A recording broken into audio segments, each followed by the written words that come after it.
God puts a blessing into my life. But the trouble is, if I'm not holding these two things in tension, if I'm not walking in radical stewardship, then is God going to want to bless me with stuff when he knows I'm not going to steward it well? If I'm not walking in radical generosity, it's God's heart to bless us, but the stewardship and generosity are biblical principles. There's always, biblically speaking, Dan P., there's always a reward for stewardship. That's what Dan said to me. We were doing a Bible study on the parable of the talents, and there was a reward for the good stewards.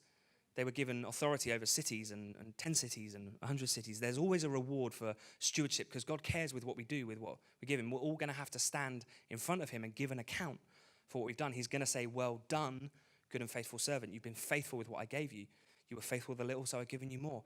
Equally, generosity, to whom much has been given, much is required, that heart of generosity. But if I'm not holding these two things in tension, my gift doesn't go far. I've become flaccid.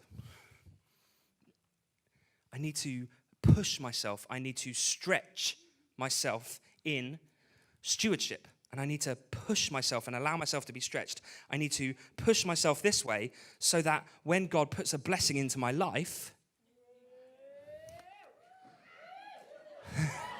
my blessing can go further. Now, here's the problem. You don't see the stewardship in my life. You don't necessarily see the generosity in my life.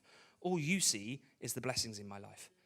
So you may well see my second car that I have. We are very blessed in that we have 2 cars. I know not everyone has a car, let alone 2 cars. I know that's a blessing. You may see the second car, but you don't necessarily see the generosity of the person that gave it to us. Someone gave us a car.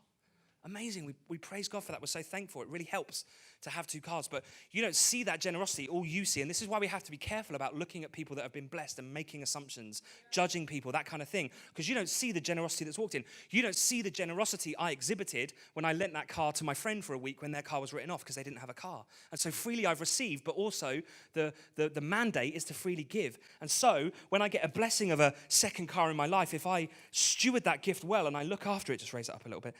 You raise me up. When I allow those 2 things to be in tension in my life, that I walk in the radical generosity, the blessing that comes into my life can start to be a blessing in other people's lives.